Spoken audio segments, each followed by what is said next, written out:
The palace of Babylon shimmered under the golden heat of summer.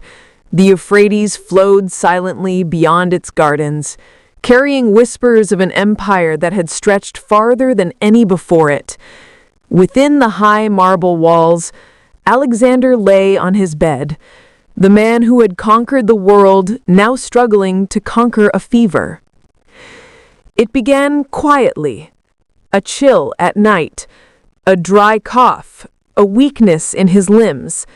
At first, no one thought much of it. Alexander had faced wounds far worse, arrows through his lungs, swords across his chest, and had risen again each time. But this time, something was different. The flame that once seemed immortal began to flicker. Outside his chamber, Babylon buzzed with tension. The generals, the Diadochi, paced like wolves, each watching the other, each already imagining a world without their king. Ptolemy, Seleucus, Perdiccas, Antipater, men who had followed him from Macedonia, now found themselves questioning who would rule when Alexander's voice was gone. Inside, the great conqueror drifted in and out of fevered dreams.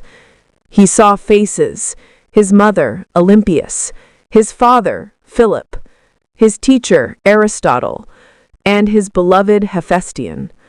The fever blurred time, and the world he had built began to dissolve into memories. Days passed. Alexander's voice grew faint. His body weakened, but his will remained unbroken. When the generals came to see him, he looked upon them with fire still in his eyes. "Who will succeed you, my lord?" one asked. Alexander's lips moved slowly. His voice was barely a whisper. "To the strongest," he said. Those words would echo through centuries, sparking wars, betrayals, and the fragmentation of an empire. As the fever worsened, the palace transformed into a temple of silence. Priests burned incense. Physicians murmured helpless prayers. Alexander, who once demanded silence before his speeches, now lay in a silence deeper than any command. He asked to be carried to the banks of the Euphrates, to feel the wind one last time. His soldiers gathered outside the palace gates, their armor glinting in the dying sun. When they saw their king, frail but proud, lifted on a litter, they began to weep. He lifted his right hand, though it trembled, and waved to them. He could no longer speak, but his gesture said everything. He had led them to the ends of the world. Now he was leading them to immortality. When the soldiers filed past his chamber for one last farewell, many fell to their knees. Some kissed his hand, some touched the floor. Others stood frozen, unable to accept that a god could die. The final night in Babylon was suffocatingly still. The air carried the smell of oil lamps and lotus flowers, the scent of farewell. Alexander's pulse slowed, his breath shallow, but his eyes remained open, staring toward the horizon. At dawn, the world changed forever. The conqueror of Persia, Egypt, and half the known world, the man who had named 70 cities after himself, was gone. The silence that followed was heavier than the fall of any empire. The generals stood motionless. Some cried. Some began whispering among themselves. Even in death, Alexander was dangerous, for his absence meant chaos. For 2 days, his body did not decay. The priests whispered that he had become divine. Others whispered that the poison of jealousy had done its work. Rumors spread through Babylon. that he had been murdered by Antipater's men, or poisoned by the waters of the Euphrates, or that the gods themselves had taken him for daring to rival their glory. No one knew the truth, but one truth remained.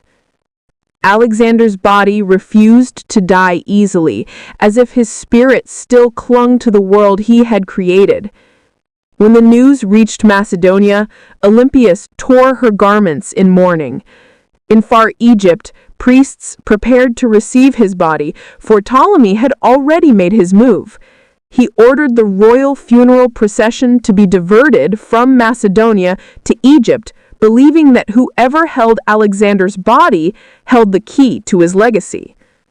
The funeral procession was one of the grandest in ancient history. A golden carriage, encrusted with jewels, pulled by 64 mules, rolled slowly through the desert. Thousands followed, soldiers, priests, and courtiers. The body of Alexander was preserved in honey and sealed in a glass sarcophagus. But the journey never reached its intended home. Ptolemy intercepted the procession and brought the body to Memphis, Egypt, then later to Alexandria, the city Alexander had founded himself. There it would rest, in a tomb fit for a god. The world without Alexander became a world of chaos. His generals, once united by loyalty, now turned their swords against one another. The Diadochi Wars began. Empires shattered, alliances broke. The dream of one world, one empire, died with him. But Alexander's legend did not. In every corner of the ancient world, stories of his life spread like wildfire. Some said he was the son of Zeus.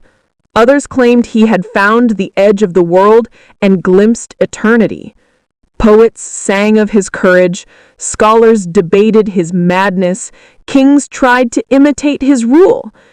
Even centuries later, when Rome rose to power, its greatest generals, from Caesar to Augustus, studied his campaigns and said, "Alexander conquered the world at 30. What have we done?" His tomb would vanish in time, his empire would dissolve, his cities would change hands, but his name would remain.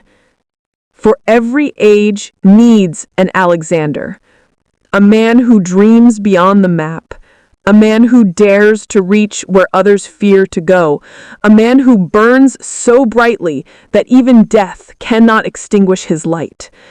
And so, the boy from Macedon became the eternal legend of the West and East alike, the bridge between worlds, between history and myth.